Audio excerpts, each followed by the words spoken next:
નમસ્કાર મિત્રો. દોસ્તો, આજે શરૂ કરીએ મેકિંગ ઇન્ફરન્સ, અનુમાન કરવું.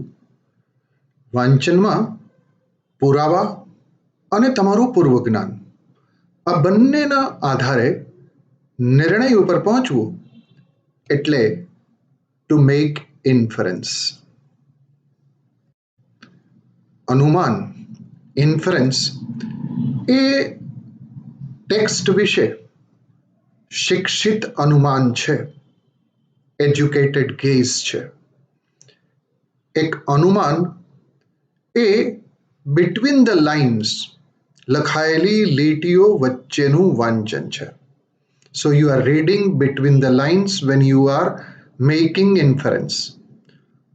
અનુમાન તમે જે વાંચો છો એ ટેક્સ્ટમાં સીધું દર્શાવાયેલું હોતું નથી. Drawing conclusion is outcome of making inference. કોઈ પણ નિષ્કર્ષ ઉપર આવીએ એ આપણે તારવેલા અનુમાનનું પરિણામ છે. અને prediction is an outcome about the future that you have inferred. તમે ભવિષ્ય વિશેનું જે અનુમાન લગાવ્યું છે તે prediction. So we are inferring and predicting. લેખક કે પાત્ર આપણને જે કશુંક સૂચિત કરે, પણ જ્યારે વાચક તરીકે તમે જે એજ્યુકેટેડ ગેઝ, જે શિક્ષિત અનુમાન કરો છો, ત્યારે તમે ખરેખર યુ આર મેકિંગ ઇન્ફરન્સ, ત્યારે તમે સાચું અનુમાન કરો છો. દોસ્તો, to infer as we read is to go beyond the literal interpretation and to open a world of meaning deeply connected to our lives. આપણે વાંચીએ તેનું અનુમાન લગાવવું એ એના શાબ્દિક અર્થઘટનથી આગળ વધવું અને આપણા જીવન સાથે ઊંડાણથી જોડાયેલા જે શબ્દો છે એ શબ્દોના અર્થની દુનિયા સાથે જોડવાનું એ કામ છે. એલિન કી, જે મોઝેક ઓફ થોટ્સના લેખક છે, એણે આ વાત કરી છે. ખરેખર ઇન્ફરન્સને જો એના બહુવિધ આયામોથી જોઈએ તો ઇન્ફરન્સિંગ એ ક્વેશ્ચનિંગથી શરૂ થાય. આપણે પ્રશ્નો કરીએ ટેક્સ્ટને, then we make connection of the current text with our prior knowledge. આપણા જે પૂર્વજ્ઞાન છે એની સાથે એનું સંયોજન કરીએ, એવી એક સ્કીમા તૈયાર કરીએ અને એના આધારે, એ સ્કીમાને આધારે પ્રિડિક્શન્સ કરીએ, વિઝ્યુલાઇઝ કરીએ, ઇમેજિનેશન્સ ડેવલપ કરીએ અને ટેક્સ્ટને એનાલાઇઝ કરી આપણે આપણું ઇન્ટરપ્રિટેશન આપીએ કે આપણું જજમેન્ટ આપીએ કે પછી આપણે એમ કહીએ કે આપણે કન્ક્લુઝન્સ તારવીએ, તો નિષ્કર્ષ તારવીએ. તો મિત્રો, આ આખી પ્રક્રિયા ક્વેશ્ચનિંગથી શરૂ થઈ અને નિષ્કર્ષ સુધીની પ્રક્રિયા, એને આપણે ઇન્ફરન્સ કહીશું. એટલે ઇન્ફરન્સના આ બધા જ પગથિયાઓ છે દોસ્તો. ટેક્સ્ટની સમજ વધારવા માટે પ્રશ્નો અને એનું અનુમાન કરાતું અનુમાનિત કાર્ય એ ઇન્ફરન્સ છે. એવું હાર્વે અને ગોડવેસ, જે ઓથર્સ છે સ્ટ્રેટેજીઝ ધેટ વર્કના, એમણે કહ્યું. વિદ્યાર્થીઓની ભાષા એમની વિચારસરણી માટે ચાવી રૂપ પ્રદાન કરે છે દોસ્તો. એટલે વિદ્યાર્થીઓની જે ભાષા છે, વિદ્યાર્થીઓ ની જે રજૂઆત છે, વિદ્યાર્થીઓની જે વાત છે, એમની વાત કહેવાની જે રીત છે, એ it is a key to their thought processing. જ્યારે તેઓ એમની માહિતી, વિચારો અને અનુભવોની પૃષ્ઠભૂમિ એને ટેક્સ્ટ સાથે જોડે છે, એટલે પૂર્વાનુભવો, માહિતી અને વિચારો એ જ્યારે આ અત્યારની કરંટ ટેક્સ્ટ જે આપણે વાંચી રહ્યા છીએ એની સાથે જોડાય, ત્યારે વાચકો સાચી રીતે ઇન્ફરન્સ કરવા માટે સક્ષમ બને છે. એટલે કે અનુમાનિત રીતે એ વિચાર કરવામાં સક્ષમ બને છે. વાચક જો ઇન્ફરન્શિયલ રીડિંગની અપેક્ષા રાખે, અનુમાનિત રીતે વાંચવાની અપેક્ષા રાખે, તો તે વાંચન કરી રહ્યા હોય એવા પાઠ વિશે એની પૃષ્ઠભૂમિનું જ્ઞાન એની પાસે હોવું એ અત્યંત આવશ્યક છે, અગત્યનું છે મિત્રો. એટલે એનું બેકગ્રાઉન્ડ નોલેજ જે વાંચે છે એના વિશેનું, એટલે માનો કે હિસ્ટ્રી ટેક્સ્ટ વાંચતા હો તો હિસ્ટ્રી વિશેનું આપનું બેકગ્રાઉન્ડ.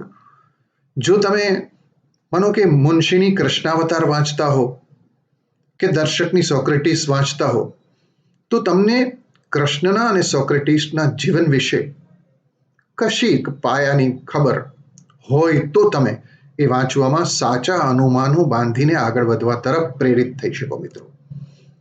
એટલે ખરેખર આપણી પાસે જે અનુભવ છે, આ અનુભવને લેખકે આપેલી જે વર્ડ ક્લૂઝ છે, જે શબ્દ સંકેતો છે, એની સાથે જોડીએ ત્યારે આપણે સાચું અનુમાન તારવી શકીએ છીએ, સાચા ઇન્ફરન્સ તરફ જઈ શકીએ છીએ. મિત્રો, ડોરોથી સ્ટ્રિકલેન્ડ એ શેર કરે છે કે સંઘર્ષ કરનારા વાચકો માટે એ મહત્વપૂર્ણ છે કે આપણે તેઓ વિષય વિશેના જ જ્ઞાનને ફક્ત સક્રિયતાથી જોવે એવું નહીં, પણ એમની પાસે બેકગ્રાઉન્ડ નોલેજ, પૃષ્ઠભૂમિનું જ્ઞાન પણ હોય એવી પરિસ્થિતિઓ વિશે પણ ધ્યાન રાખવું જોઈએ. એટલે તેઓ વાંચન શરૂ કરે એ પહેલા એમણે આવશ્યક સમજણ બનાવી લેવી બહુ જરૂરી છે. Predicting, of course, is related to inferring, but they are not synonyms. Then what is the difference? આગાહી કરવી અને અનુમાન લગાવવું એ અલબત્ત એકબીજાની સાથે સંબંધિત છે, પણ જોઈએ કે એમાં તફાવત શું છે. તમે જ્યારે વાંચશો ત્યારે તમે તમારી બધી જ ઇન્દ્રિયો એનો ઉપયોગ કરો છો. તમે તમારી મનની આંખમાં લખાયેલી વસ્તુઓને જુઓ છો, એનું ચિત્રણ કરો છો, અને તમે જે વાંચો છો એની સાથે તમે કનેક્ટ થાઓ એટલે તમને એ તમારા મનમાંથી એ અવાજો પણ સંભળાય છે. આવું ફોર બ્લોક્સ વે રીડિંગ એમાં કહેવાયું છે મિત્રો.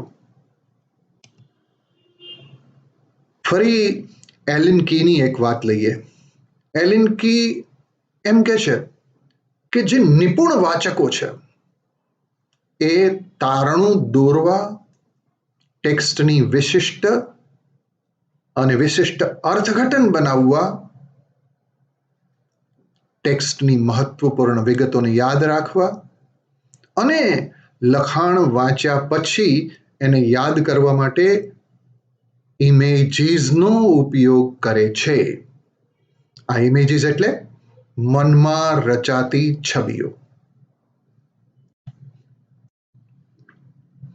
આનો અર્થ એ કે જે લખાણમાં જણાવેલ છે એના સ્વીકારની પ્રક્રિયા એ એના જીવનમાં એક્સ્ટ્રાપોલેટ કરીને, એટલે કે બહિર્વેશન કરીને, આ બહિર્વેશન શબ્દ છે ને એ ગ્રાફમાંથી આવ્યો.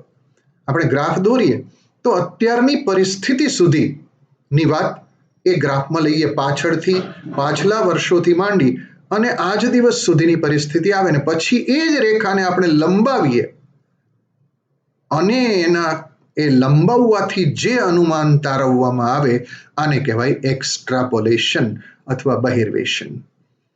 તો એ એના મૂળ અર્થઘટનની સાથે જોડાઈને આવે છે, જે અંતે વ્યક્તિની માન્યતાઓ કે જ્ઞાનનો ભાગ બને છે.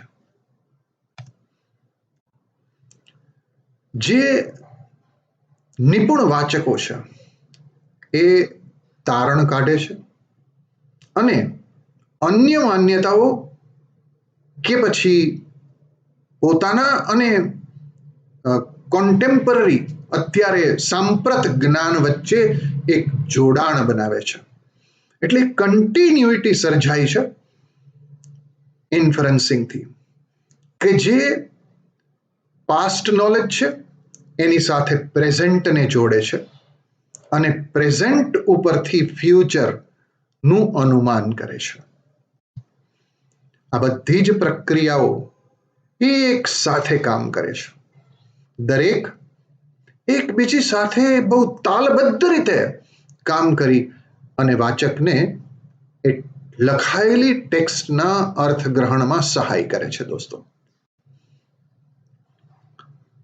તમે કેવી રીતે જાણો છો કે તમને અનુમાન લગાવવા માટે પૂછવામાં આવે છે?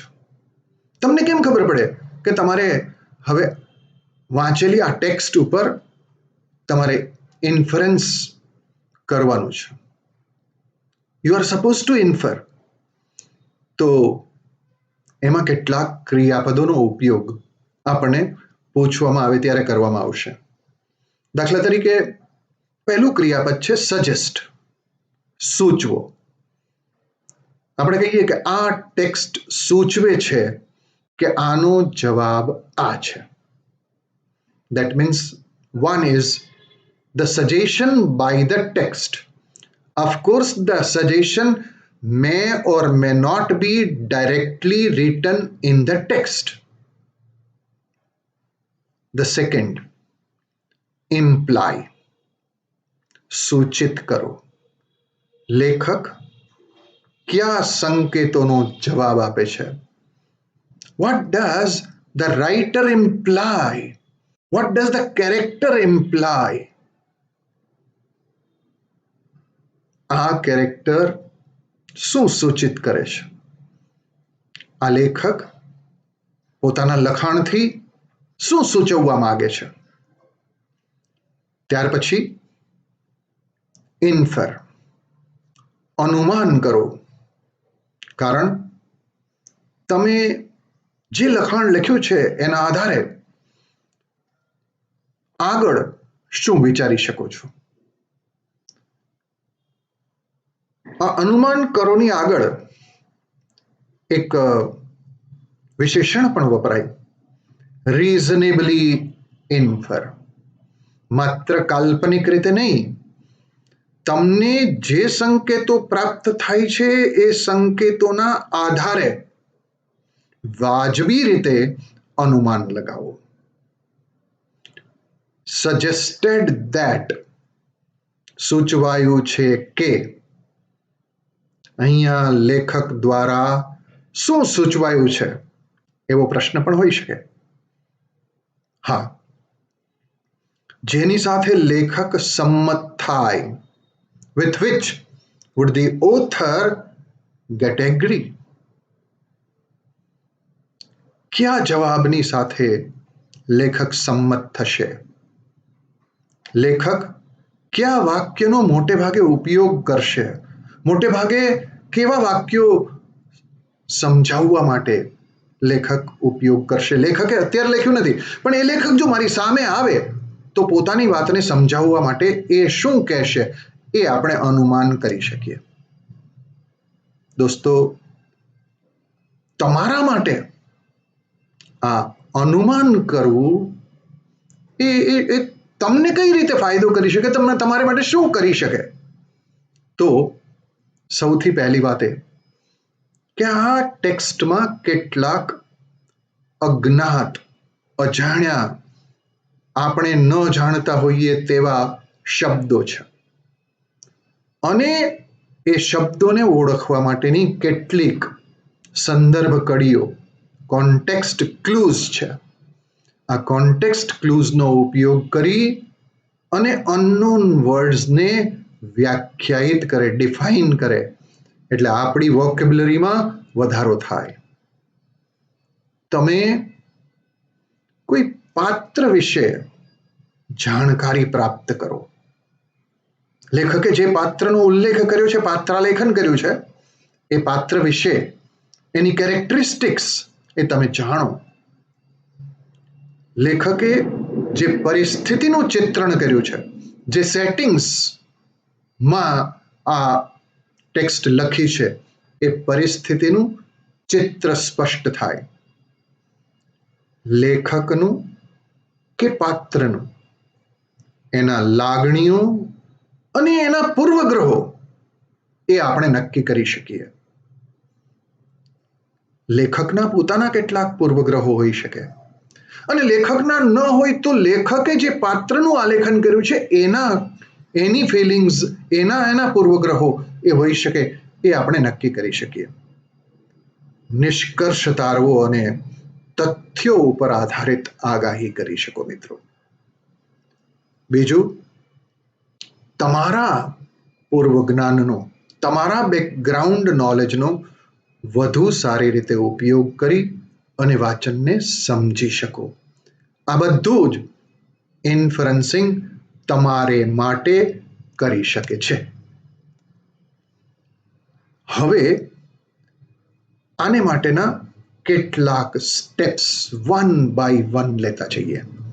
તો સૌથી પહેલું સ્ટેપ મિત્રો, જ્યારે એક શિક્ષકને પોતાના વિદ્યાર્થીઓને માટે આ ઇન્ફરન્શિયલ રીડિંગ શીખવવું છે, ત્યારે શિક્ષક ટૂંકા દ્રશ્યો, બહુ મોટા નહીં, કોયડાઓ, ઉખાણાઓ,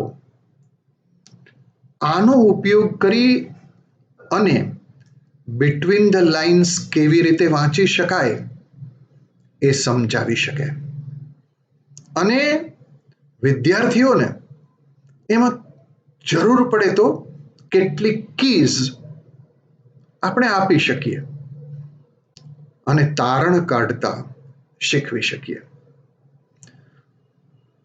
સ્ટેપ 2, શિક્ષક એ દર્શાવે કે વ્યૂહરચના, સ્ટ્રેટેજી એને કેવી રીતે સફળતાપૂર્વક લાગુ કરી શકાય. આપણે બિટવીન ધ લાઇન્સ રીડિંગ કરવું છે અને આ ઇન્ફરન્સની સ્ટ્રેટેજી આપણે બનાવી છે, તો એને કેવી રીતે લાગુ પાડી શકાય, ઉદાહરણ સાથે શિક્ષક એને બીજા સ્ટેપમાં સમજાવે. ત્રીજા સ્ટેપમાં શિક્ષક મોટે ભાગે એ વિચારે કે તે જ્યારે વાંચે ત્યારે એ વિદ્યાર્થીની માનસિક પ્રક્રિયાઓ જે છે એનું મોડેલિંગ કરે. એટલે તમે જે વાંચો ને, લાઉડ રીડિંગ કરો, એ લાઉડ રીડિંગમાં તમે એમાં આવતા જેટલા વિચારો છે, એની સાથે જોડાયેલી જે ફિલિંગ્સ છે, એમાં જે નથી શબ્દોથી લખી શકાયું, પણ જેને આરોહ અવરોહ, એક્શન્સ, આનાથી તમે જ્યારે રજૂ કરો છો ત્યારે તમે you are modelling those processes.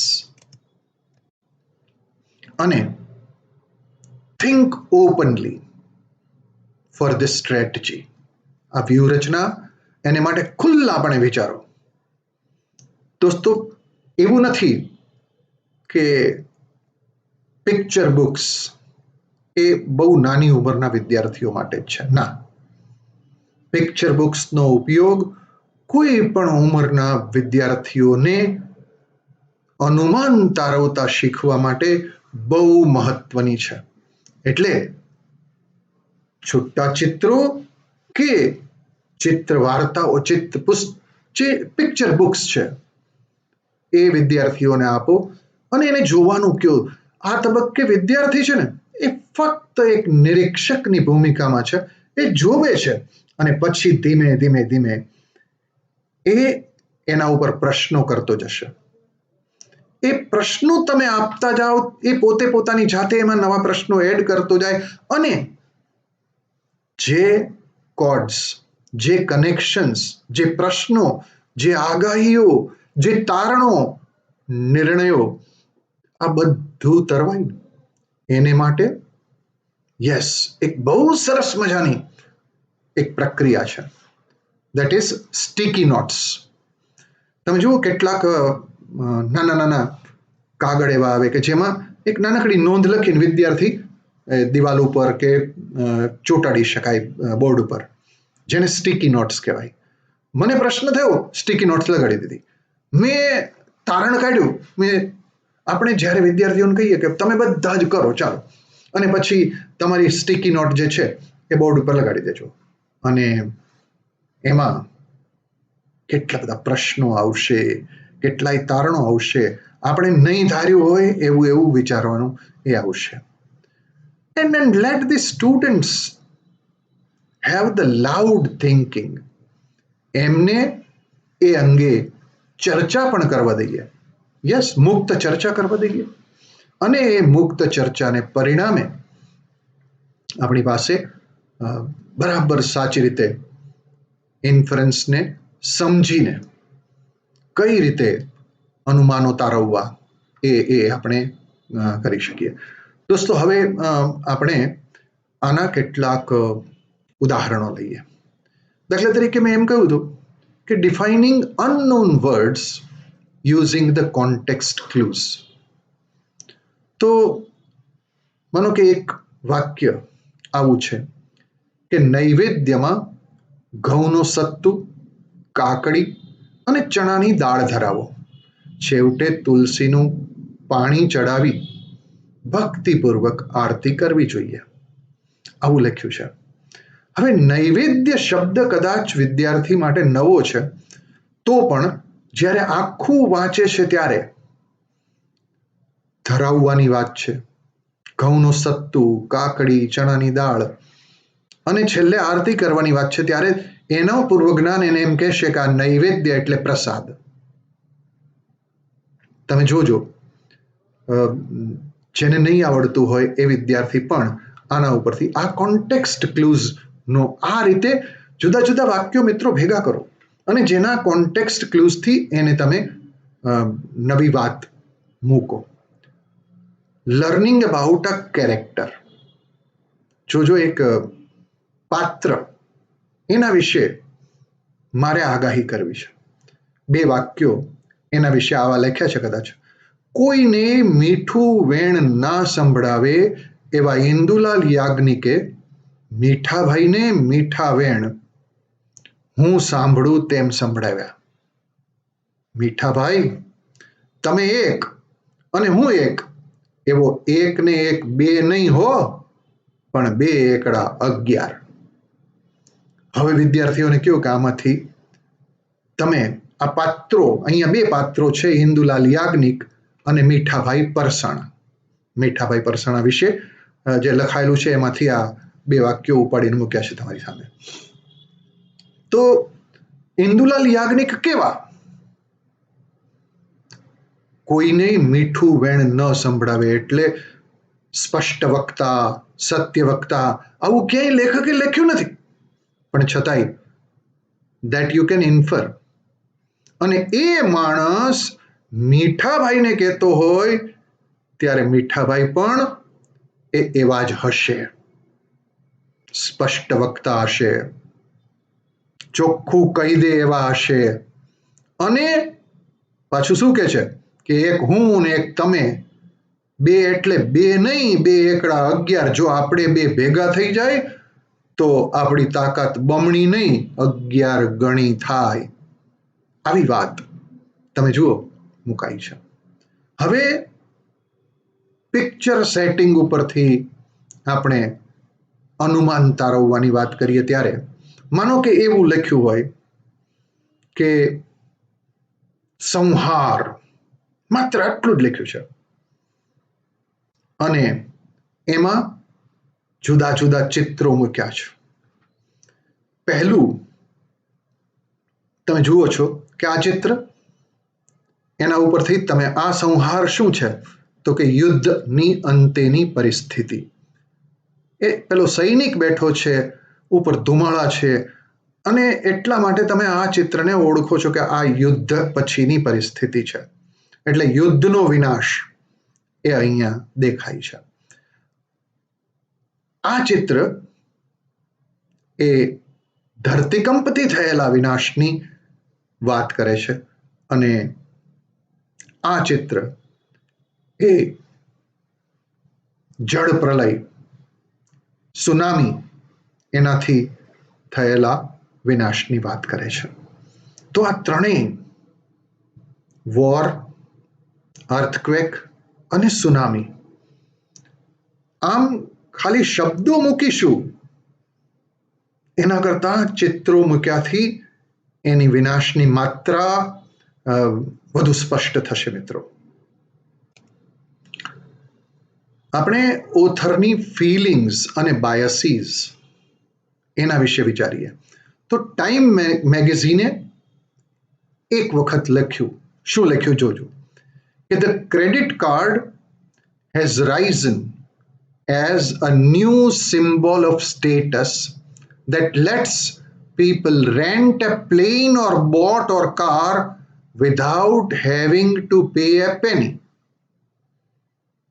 Credit card સ્ટેટસના એક નવા પ્રતીક રૂપે ઉભરી આવ્યું છે, જે લોકોને એક પૈસો આપ્યા વિના પ્લેન, બોટ કે કાર ભાડે આપી શકે. હવે તમે જુઓ, એક કુશળ વાચક તરીકે આપણે અનુમાન લગાવીએ તો અહીંયા ટાઈમ મેગેઝીને ક્રેડિટ કાર્ડના ઉપયોગ વિશે કંઈક અંશે પક્ષપાતી વલણ દેખાડ્યું. સ્થિતિની એવી ઈચ્છા હોવાને કારણે લોકો એમ વિચારે કે ભાઈ ક્રેડિટ કાર્ડ મેળવવું તો પડશે, આટલું બધું જો આપણે વગર પૈસે કરી શકતા હોઈએ તો ક્રેડિટ કાર્ડ આપણે માટે ઉપયોગી છે. અને આ મેગેઝીનના લેખને કારણે ઘણા બધા લોકોએ ક્રેડિટ કાર્ડની ખરીદી કરી પણ હતી. હા, કદાચ જુદા દ્રષ્ટિકોણથી વિચારીએ તો પેલા અવતરણ ચિહ્નમાં સ્ટેટસ એવું લખ્યું ને, એને કારણે એવું બને કે આ એક કટાક્ષના રૂપમાં લખાયેલું હોય.